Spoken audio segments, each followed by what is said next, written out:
अब आगे बात करते हैं। 1500 में पेड्रो अल्बरेज 13 जहाज जो कि नौसेना से सुसज्जित थे को लेकर इंडिया आया। इसका स्पेशली उद्देश्य था हिंद महासागर में जो बाधाएं थीं उनको ख़त्म करना। तो यहाँ पे भारत आकर उसने नोटिस किया कि यहाँ के जो कोचीन और कन्नौज के जो शासक हैं उनको उनकी आपस में बनती नहीं है और वे हमेशा एक दूसरे को नीचा दिखाने की कोशिश करते हैं। इसलिए पेड्रो अल्वारेज ने सोचा कि क्यों न यहाँ पे राजनीतिक हस्तक्षेप किया जाए, यह करने की उसने सोची और ताकि हम यहाँ से अरब के व्यापारियों को भगा सकें। तो हुआ ये कि युद्ध हुआ है, अरब के व्यापारियों को भगाया जा सके। ये पता चल गया अरब के व्यापारियों को कि पुर्तगाल के लोग उन्हें भारत से हिंद महासागर से भगाने की सोच रहे हैं। तो अरब के व्यापारियों के बीच और पुर्तगाल के लोगों के बीच युद्ध हुआ हिंद महासागर में और ये युद्ध जीत गए पुर्तगाली लोग। पुर्तगाली जीत गए युद्ध। फिर और एक जहाज़ उन्होंने लूटकर, अरबों का एक जहाज़ उन्होंने लूटकर भारत के शासकों को भी गिफ्ट कर दिया पुर्तगालियों ने, ठीक है, ताकि भारतीय खुश हो जाएं। फिर आगे क्या होता है कि 1502 में वास्को डी गामा पुनः इंडिया आया कोठी स्थापित करने के उद्देश्य से, और उसने कोठी कहाँ स्थापित की? कोचीन में। तो याद रखिएगा पुर्तगालियों ने अपनी जो पहली कोठी स्थापित की वो कोचीन में स्थापित की और कब स्थापित की? 1503 में स्थापित की। फिर वह वापस चला गया पुर्तगाल। इतनी बात ध्यान रखें। चलिए आगे बढ़ते हैं। 1505 में फ्रांसिस्को डी अल्मीडा जो प्रथम पुर्तगाली गवर्नर बनकर भारत आया है। आपसे ये क्वेश्चन बार बार पूछा जाता है कि प्रथम पुर्तगाली गवर्नर कौन था? तो फ्रांसिस्को डी अल्मीडा प्रथम पुर्तगाली गवर्नर था और ये भारत में आया और इसने हिंद महासागर या कह लीजिए अरब सागर में ब्लू वाटर पॉलिसी चलाई, या इसे हिंदी में कहते हैं नीले जल की नीति। तो ये भी एग्ज़ाम में पूछा जाता है कि ब्लू वाटर पॉलिसी किसने चलाई थी? तो फ्रांसिस्को डी अल्मीडा ने चलाई थी। तो हिंद महासागर पर प्रभुत्व स्थापित करने के लिए इसने ये पॉलिसी चलाई थी। इसमें ये क्या करते थे कि जहाज़ों को डुबोना स्टार्ट कर दिया। अरब के जो जहाज़ अरब सागर हिंद महासागर से होकर जाते थे उनको डुबोना स्टार्ट कर दिया, लूटना स्टार्ट कर दिया। फिर हुआ ये कि मिस्र, टर्की और गुजरात के शासक वर्सेस पुर्तगालियों के बीच युद्ध हुआ। किसके बीच? मिस्र के, टर्की, गुजरात के शासक,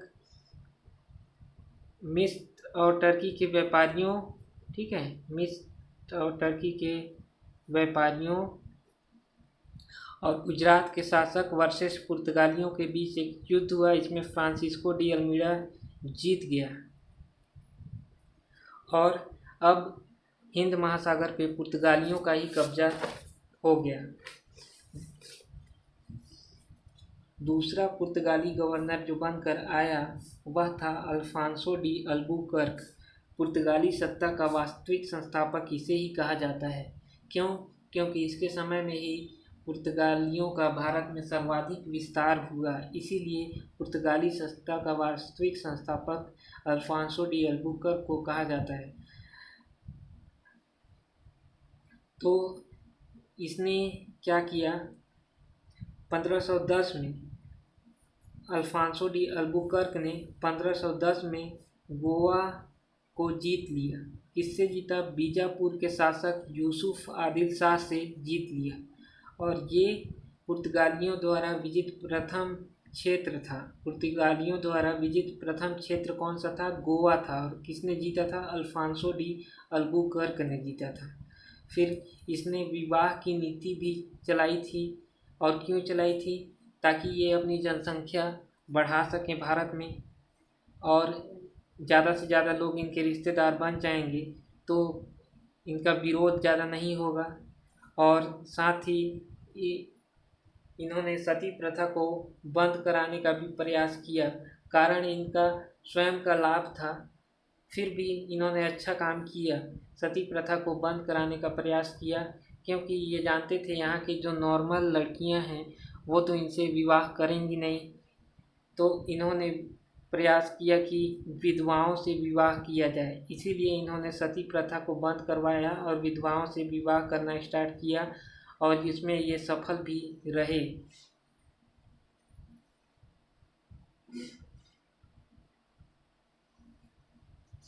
फिर आगे देखते हैं 1511 में अल्फांसो डी अल्बुकर्क ने मलक्का जल संधि पर कब्जा कर लिया।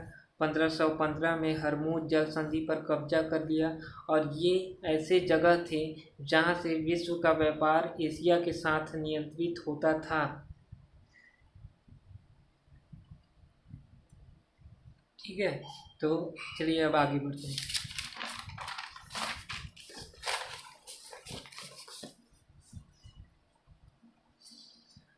अब यहाँ पे आप याद रख लीजिए, पुर्तगालियों ने अपनी कोठियाँ कहाँ कहाँ स्थापित की थी।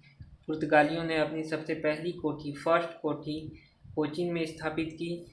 फिर इन्होंने कन्नौर, हुगली, गोवा, दमन, दीव, सालसेट, जो जहाँ पे मुंबई स्थित है, सालसेट द्वीप जिस पर मुंबई स्थित है, वहाँ अपनी कोठी स्थापित की। तो ये एग्जाम में पूछा जाता है कि पुर्तगालियों की कोठियाँ कहाँ कहाँ पर स्थापित की गई थी या पुर्तगालियों ने की थी। तो ये आप याद रखेंगे कि कोचीन में पहली कोठी स्थापित की, फिर कन्नौर, हुगली, गोवा, दमन, दीव, सालसेट, मुंबई में भी इन्होंने अपनी कोठी स्थापित की थी।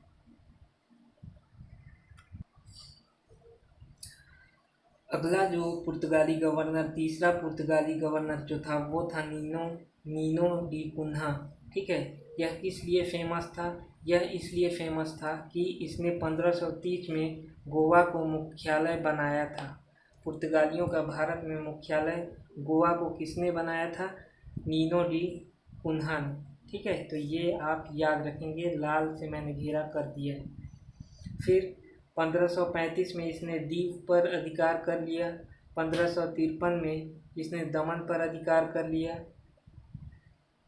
तो ये तीन पॉइंट आप इसके बारे में याद रख सकते हैं। सबसे इम्पोर्टेंट पॉइंट ये है कि गोवा को 1530 में मुख्यालय बनाया किसने? नीनो डी कुन्हा ने। चलिए आगे बढ़ते हैं। हाँ, यहाँ पे एक नोट आप याद रख लें कि वास्को डी गामा 3 बार भारत आया था, और तीसरी बार जब भारत आया था 1527 में, तो कोचीन में उसकी मृत्यु हो जाती है, और उस समय भारत का शासक था बाबर। चलिए अब आगे बढ़ते हैं अगले गवर्नर के बारे में।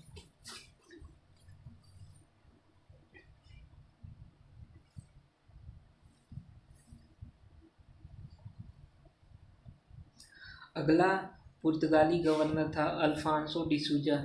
अल्फांसो डिसूजा के समय ईसाइयों के धर्मगुरु सेंट जेवियर भारत में आए थे, और इनके समय ही ईसाई धर्म का प्रचार प्रसार शिखर पर पहुंच गया था भारत में। इन्होंने कई सारे लोगों को ईसाई धर्म में कन्वर्ट कराया था हिंदू धर्म से। तो ये आप याद रखेंगे। तो अल्फांसो डिसूजा के बारे में क्या याद रखना है कि ईसाइयों के धर्म गुरु सेंट जेवियर भारत किसके समय आए थे? अल्फांसो डिसूजा के समय आए थे। और किसके समय में ईसाई धर्म का प्रचार प्रसार शिखर पर पहुंच गया था? अल्फांसो डिसूजा के समय में। ठीक है, फिर आगे बात करते हैं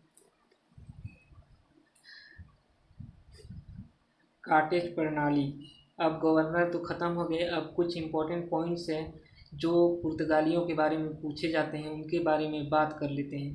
तो चलिए, पहला पॉइंट है कार्टेज प्रणाली, या जिसे अंग्रेजी में कहा जाता है परमिट प्रणाली। ठीक है, अगर कोई जहाज़ हिंद महासागर से निकलता है तो उसे पुर्तगाली कंपनी से एक परमिट लेना पड़ेगा, और परमिट को ही कार्टेज कहा जाता था। ठीक है, तो ये था कार्टेज प्रणाली। क्या था कार्टेज प्रणाली? कि अगर कोई जहाज हिंद महासागर, आप जानते हैं हिंद महासागर पे पुर्तगालियों का प्रभुत्व स्थापित हो गया था अरबों को हटाकर, तो हिंद महासागर से इन्होंने ऐसा कर दिया कि हिंद महासागर से अगर कोई जहाज निकलता है तो उन्हें पुर्तगाली कंपनी से एक परमिट लेना पड़ता था और उस परमिट को ही कार्टेज कहा जाता था। जो जहाज बिना परमिट के हिंद महासागर के क्षेत्रों में यात्रा करेगा उसकी सुरक्षा की जिम्मेदारी हमारी नहीं होगी। ऐसा किसने कहा? पुर्तगालियों ने कहा। मतलब लुटेरे भी पुर्तगाली ही थे और परमिट भी वही देते थे। फिर यहाँ पे एक बात याद रखिएगा कि मुग़ल बादशाह अकबर भी परमिट लेते थे पुर्तगालियों से व्यापार करने के लिए। भले ही वो निःशुल्क होता था, लेकिन पुर्तगाली ये दिखाना चाहते थे कि मुग़ल बादशाह भी बिना परमिट के यात्रा कर सकते हैं या व्यापार कुछ भी बिना परमिट के नहीं कर सकते हैं। तो ये था कार्टेज प्रणाली। एक बार फिर से देख लेते हैं कार्टेज प्रणाली क्या था। कि अगर कोई जहाज़ हिंद महासागर से निकलता है तो उसे पुर्तगाली कंपनी से एक परमिट लेना पड़ेगा, और जो जहाज़ बिना परमिट के हिंद महासागर के क्षेत्रों में यात्रा करेगा उसकी सुरक्षा की जिम्मेदारी पुर्तगाली कंपनी की नहीं होगी। लूट होती है तो उसकी जिम्मेदारी पुर्तगाली कंपनी की नहीं होगी। और इस परमिट को ही क्या कहा जाता था? कार्टेज कहा जाता था। और यही थी कार्टेज प्रणाली। आगे बढ़ते हैं।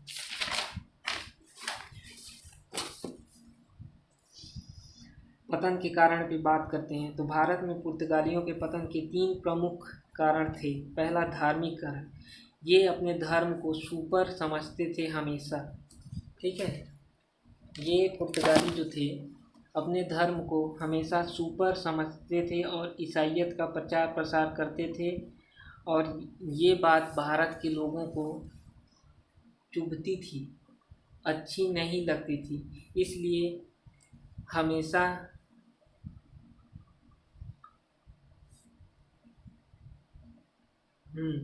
चुभती थी। ठीक है, तो ये हमेशा अपने ईसाई धर्म को बढ़ावा देते थे, सपोर्ट देते थे, और अन्य धर्मों का आदर सम्मान भी नहीं करते थे। इसलिए मौका पाकर विपक्ष ने इसका फ़ायदा उठाया, और विपक्ष मतलब भारत के लोगों ने इसका फ़ायदा उठाया और पुर्तगालियों का साथ नहीं दिया और इन्हें भारत से जाना पड़ा।